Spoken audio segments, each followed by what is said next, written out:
முடியாது. நான் இந்த கல்யாணத்துக்கு ஒத்துக்க மாட்டேன். உங்களுக்கு என்ன பைத்தியமா பிடிச்சிருக்கு? என்ன மொத்தம் டபுள் பணக்காரி ஆக்கிட்டு நீங்க என்ன பிச்சை எடுப்பீங்களாக்கோ? அதுக்கலமா நாங்க கேக்குறோம். குறைச்சு கொடுக்கறதா அப்படியே கொடுக்கறதா நீங்க உங்க தங்கச்சி மேல வச்சுக்கிற பாசத்தை பொறுத்து நாங்க இந்த வீட்டுல பாசத்தை நம்ம எப்ப அளந்து பாத்துக்கிறோம். அதான் தம்பி மொத்தமா கொடுத்துட்டாரு. அது இல்லாம மாப்பிள்ளை வேற உனக்கு பிடிச்சு போச்சு. பிடிச்ச மாப்பிள்ளை எப்படி வேண்டாம்னு சொல்றது? எனக்கு அந்த மாப்பிளைய விட எங்க அண்ணனுக்கு தான் வேணும். முதல்ல இந்த கல்யாணத்தை நிறுத்துங்க. அட என்னப்பா எல்லாத்துக்கும் நாங்களே பதில் சொல்லிட்டு இருக்க? நீ வாயை பொளந்து அப்படியே பாத்துட்டு இருக்கற?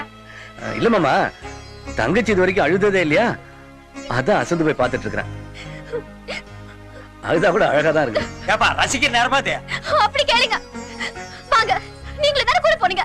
பெரிய அண்ணங்கிறதுனால எல்லாத்துக்கும் வாயை மூடி நின்னுட்டு இருந்தீங்களா? நீங்களா கேட்க கூடாது? என்ன இருந்தாலும் நீங்க செஞ்ச தப்பு தானே. பெரியவங்களா இருந்து இப்படி செஞ்சீங்கன்னா என்னங்க அர்த்தம்? கேக்குறாங்கல்ல, பதில் சொல்லுங்கண்ணே. அட வாக்கு கொடுக்கறதுக்கு முன்னாடி உங்களை ஒரு தடவை திரும்பி பார்த்துட்டேன். அதை போய் தப்பா எடுத்துக்கிட்டா அப்படி அத்தனை பேர் முன்னாடி நெஞ்ச நிமித்தி எல்லாத்தையும் கொடுத்துட்டு பெருமை எங்களை பார்த்திருந்தா சந்தோஷமா இருந்திருக்கும்ல. இவனுங்க சொத்தம் இதுல இருக்குது. ஒத்துக்குவானுங்களோ மாட்டாங்களோங்கிற சந்தேகத்துல தானே பாத்தீங்க. சரி, தப்புதான். இனிமே அந்த மாதிரி நடக்காது. இனிமே நடக்கிறதுக்கு என்ன இருக்குது? அதான் மூணு பேரும் ஒண்ணா சேர்த்துட்டீங்களே. தயவு செஞ்சு இந்த கல்யாணத்தை நிறுத்திடுங்க. என்னப்பா அது பாட்டு போயிட்டு நீ உட்கார்ந்துட்டு இருக்கற?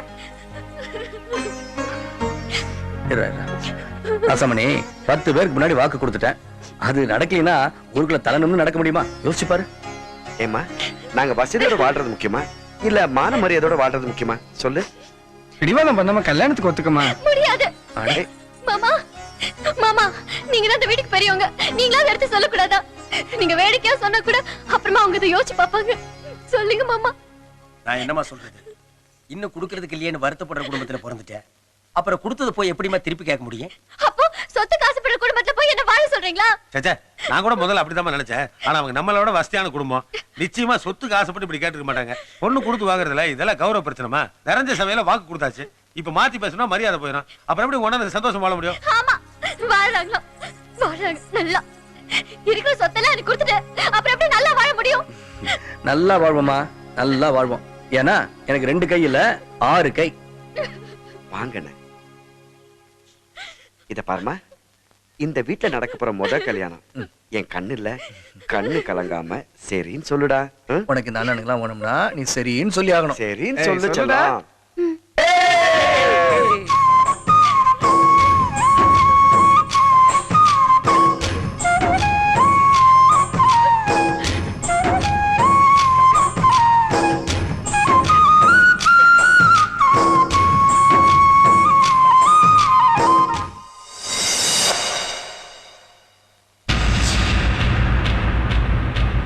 தரையில உட்காந்துருக்கீங்க, உடம்பு சரியில்லை? என்ன என்னாச்சு? என் ரூம்ல நான் தரையில உட்காந்ததுக்கே இப்படி பதறிய. ஊருக்கு மத்தியில ஒன்னு அடிச்சு மண்ணில் தள்ளாங்களே, நான் எப்படி பதறி இருப்பேன்? அதுக்கு பரிகாரம் பண்ணாதானப்பா எனக்கு இந்த கல்யாணமே பண்ணி வச்சீங்க. சத்தமா பேசுறதே அவமானமா நினைக்கிறவன் நான். ஆனா அன்னைக்கு ஊரே நம்மளை பார்த்து சிரிச்சு அவமானப்படுத்திருச்சு. மறக்கலப்பா, மறக்கவும் முடியாது. வாங்க. அண்ணா, அந்த மீன் எடுத்து கொடுங்க. மீன் போடுமா? இந்தா. சின்னதா இங்க என்ன பண்ணிட்டு இருக்கற? அண்ணனுங்க சாப்பிடுறாங்கல்ல, அங்க போய் கவனி. சரிங்கம்மா. சாப்பிடுறா. நல்லா சாப்பிடு. என்ன அண்ணா, பாத்தீங்களா சிக்கன? நம்ம வீட்டுல இருக்கும்போது மாதிரிலாம் சமைக்கவே இல்லையே. 2 நாளைக்கு ஒரு தடவை தங்கச்சியை பார்க்காம இவங்களால இருக்க முடியாது போல இருக்கு. தங்கச்சியை பார்க்க வரலடா, அந்த சாக்குல சோறு தின்னுட்டு போலான்னு வரானுங்க. சொத்து பூரா எழுதி கொடுத்தானுங்கல்ல, அப்புறம் சோத்துக்கு என்ன பண்ணுவானுங்க? பிச்சை அடுப்பாங்க.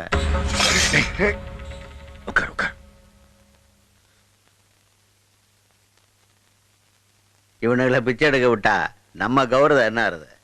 இங்கேயே சாப்பிட்டு போட்டான். ஆனா சும்மா சாப்பிடக்கூடாதுடா. மூத்தவனை நம்ம எருமையெல்லாம் மேய்ச்சி கரிச்சுப்பாளையம் வீட்டுல கொண்டு கட்ட சொல்லு. அதான் நமக்கு எழுதி கொடுத்துட்டானுங்கல்ல, வீட்டை காலி பண்ணிட்டு மாட்டை கட்ட சொல்லு. சரிங்க. நடுவுலவன் கொஞ்சம் முரடம் இல்ல? ரொம்பங்க. அவனை கரும்பு காடு கள்ள காட்டுல களை எடுக்க சொல்றான். சரிங்க. சின்னவன் படிக்கிறான்ல? ஆமாங்க. அட காசு இல்லாதவனுக்கு இருக்குடா காலேஜ். அவனை இந்த துணிமணி எல்லாம் துவச்சி இஸ்திரி போட சொல்றான். சரிங்க. டேய், அப்புறம் நாளையில இருந்து இந்த டைனிங் டேபிள்ல உட்கார்ந்து சாப்பிடுறத கொஞ்சம் அவாய்ட் பண்ண சொல்றான். தங்கச்சி வரது சும்மா இருங்க. இந்தாங்கண்ணே அப்பளம். என்னங்கண்ணே எல்லா தட்டிலும் சாப்பாடு அப்படியே இருக்குது? போதுமா? என்னங்கண்ணா 3 பேருக்கானும் கலங்கி இருக்குது? காரம் காரம். இல்லையே, காரம் கம்மியா தானே போட்டேன். இல்லம்மா, இன்னைக்கு கொஞ்சம் சாப்பாட்டுல காரம் அதிகம் தான். ஆனா சாப்பாடு ரொம்ப பிரமாதமா இருந்துச்சு. நல்லதாம இருந்துச்சு. சரி, நான் அப்ப போய் பாக்க கொண்டு வரேன். என்னதான் சொல்லுங்க ஐயா, இந்த கரிச்சிபாளையம் பண்ணையக்காரங்களுக்கு ரோஷம் ஜாஸ்தி தானுங்க. மலார்னு புடிச்சிட்டானுங்க.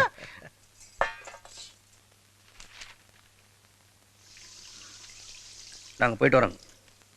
அப்பா போயிட்டு வர்றாங்களா? முத வார்த்தை ஓகே, ரெண்டாவது வார்த்தை கொஞ்சம் யோசிக்க சொல்லு. ஏனுங்க தொடச்சுக்கிறதுக்கு சொல்லுங்க. இல்ல போயிட்டானுங்க, வேணாமா?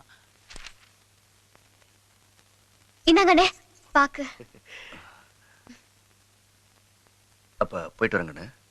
இனிமே வெத்தலை பாக்கே வச்சு கூப்பிட்டாலும் தயவு செஞ்சு நீங்க இங்க வராதீங்க. எனக்கு திடீர்னு இப்படி சொல்ற? உன்னை பார்க்காம நாங்க எப்படி இருக்க முடியும்? என்ன இந்த வீட்டுக்கு மருமகளாக்குனதே கோயில்ல உங்களுக்கு ஏற்பட்ட அவமானத்துக்கு உங்களை பழி வாங்கத்தான். இத வந்த அன்னைக்கே நான் தெரிஞ்சுக்கிட்டேன்.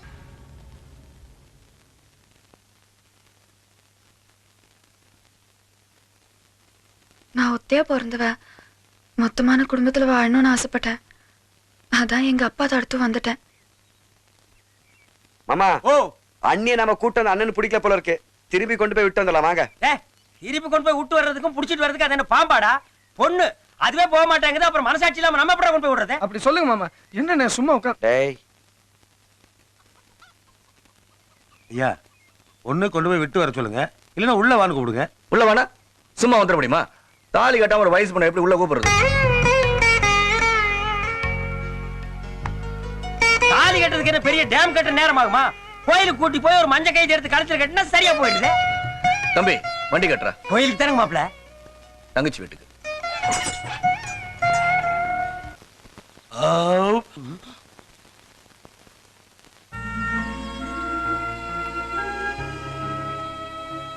என்ன மாப்பிள ஒதுங்கியே வரீங்க? அப்படி ஒட்டி வாங்க. சும்மா இருங்க மாமா. அட ஏன் எல்லாரும் வெக்கப்படுறீங்க? தினமும் அண்ணன்களோட கும்பல உட்காந்து சாப்பிடுறது வழக்கம். அந்த நினைப்புல ஒரு நாள் உங்களோட உட்காந்து சாப்பிட ஆசைப்பட்டேன். இதுல என்ன தப்பு? நீ ஏன் சின்ன பொண்ணு எழுந்துக்கிற? ஒரே ஒரு நாள் என் கூட உட்காந்து சாப்பிட கூடாதா? சரி போங்க, நான் டைனிங் டேபிள்லயே உட்காந்து சாப்பிட்டுக்கிறேன். அண்ணே வாங்க அண்ணே.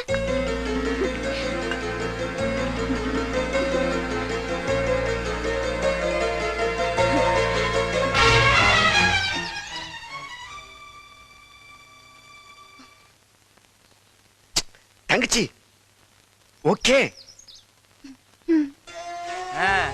இந்த மாப்பிள இந்தாம்மா, போடு.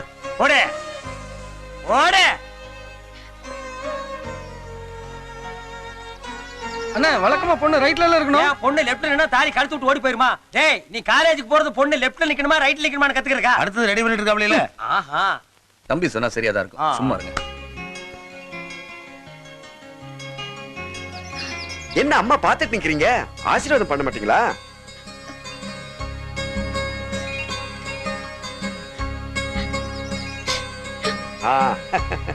எங்க ராசாமணி தான்.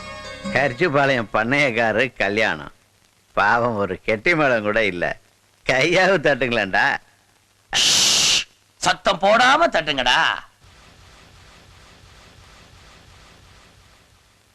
ஒரு நிமிஷம். எங்க குடும்ப வழக்கப்படி வாசல்ல ஏதாவது அனாதை கல்யாணம் நடந்துச்சுன்னா ஒரு படி நெல்லும் 100 ரூபாய் பணமும் கொடுத்தனுப்புறது வழக்கம். என்னப்பா? டேய், ஏன்டா நிக்கிற? எடுத்து வந்து குடுறா. இங்க ஒரு நிமிஷம். எங்க குடும்ப வழக்கப்படி வீட்டுக்குள்ள இருக்கிற உங்கள மாதிரி அனாதைகளுக்கு எல்லாம் ஒரு படி நெல்லு 100 ரூபாயும் இல்ல, சொத்து சொகத்தி எல்லாம் வாரி இறைச்சிருக்கிறோம். என்ன யோ? அதெல்லாம் உரைக்கிற ஜென்மங்களுக்கு சொன்னா உரைக்கும். இவங்க கிட்ட சொல்லி என்ன பிரயோஜனம்? அதுவும் கரெக்ட் தான். தங்கச்சி கையால 1 ரூபாய் வாங்கினாலும் பல கோடி ரூபாய் வாங்கினதுக்கு சமம். கண்ணு, நீ வாங்கி கொடுமா.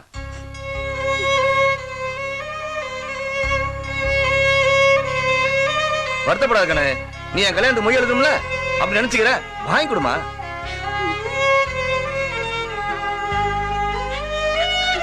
ஏய், அனாதைகளுக்குலாம் 5 அடி தள்ளி நின்று தானே போடணும். பின்ன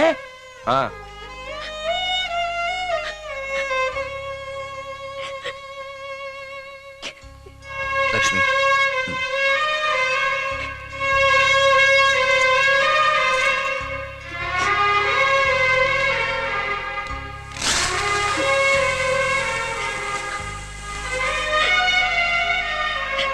அண்ணி, எங்க அண்ணனுங்களை நல்லபடியா கவனிச்சுக்கங்க. அவங்களுக்கு நல்லது கெட்டது தெரியாது. நீங்க தான் அனுசரிச்சு போகணும். எவ்வளவு பெரிய பேச்செல்லாம் பேசுறா பாத்தீங்களா? அதான் என் தங்கச்சி. நீ கவலைப்படாத கண்ணு, சத்தியமா சொல்றேன். நம்ம அப்பா அம்மா இருந்து என் கல்யாணத்தை நடத்த சந்தோஷத்தோட போறேன். வரமா?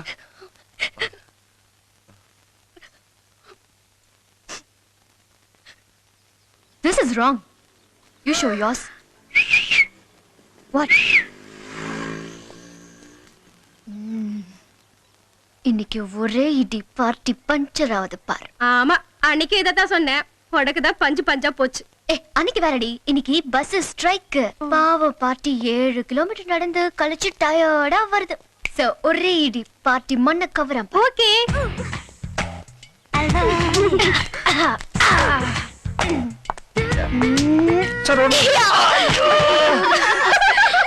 Sorry sir, very sorry. Today I am going to teach about the boldness of a man. உங்கள இல்லையே. என்ன இல்லப்பா, the great Alexander. அவன் நஞ்ச நிமித்திட்டு இப்படி வந்தான்னா ஒரு பொண்ணு அடிச்சு கீழே வந்துட்டாரா? அதேரியா, வணக்கம்ங்க. யாரே அது? சைலன்ஸ் சொன்ன பிறகு வணக்கம் சொல்றது? நான் தானுங்க. இங்க பாருங்க. உள்ள வா. தினமும் லேட்டாவே வா. போய் உட்காரு. ஐயோ, நான் படிக்க வரலீங்க. இங்க எவன் தான் படிக்க வந்திருக்கேன்? அதுலங்க என் தம்பி சாப்பாடு விட்டு போட்டு வந்துட்டாங்க, அதை கொடுத்துட்டு போலான்னு வந்துருங்க. யாரு உன் தம்பி? அது சின்ராசுங்க. ஆமா, நீங்க ஏன் நனைஞ்சு வந்திருக்கீங்க? உங்களை யாருன்னா நெஞ்சில இடிச்சு தண்ணியில கிண்ணில தள்ளி விட்டாங்களா என்ன? நாங்க ஒண்ணு கோலை இல்லைங்க. எங்களை யாரும் நெஞ்சால அடிச்சு கீழே தள்ள முடியாதுங்க. அது வந்துங்க நம்ம ஊர் கரிச்சுப்பாளையங்க, கரிச்சுப்பாளையம். இன்னைக்கு பஸ் ஸ்ட்ரைக்குங்களா, அதான் நடந்து ஓட்டமா வந்து தோப்பு நனைஞ்சு போயிட்டானுங்க. தம்பி சாப்பிடணும் இல்லைங்களா? இவ்வளவு தூரம் நடந்து வந்து இந்த சாப்பாடு கொடுக்கணுமா? ஒரு 15 ரூபா பேக்கெட்ல இருந்தா கேண்டீன்ல சாப்பிட்டு போறான். ஐயா, அவன் பாக்கெட்ல பணம் இருக்குதா இல்லையா, அவன் சாப்பிட்டானா சாப்பிடலையான்னு கரிச்சுப்பாளையத்துல இருந்து வேதனை படுறதை விட ஒரு 8 இங்க வந்து சாப்பாடு கொடுத்துட்டு போயிட்டா தம்பி சாப்பிட்டான்ற நிம்மதி இருக்கும் இல்லைங்களா? இந்த காலத்துல இப்படியும் அண்ணன் தம்பிகளா? தனித்தனியா பிறந்திருந்தாலும் இருந்த இடம் ஒண்ணுதானுங்களே. கொண்டு போய் கொடுங்க. தேங்க்ஸ். இன்னும் பல வீடியோக்களை காண சன் லைஃப் சேனலை சப்ஸ்கிரைப் பண்ணுங்க.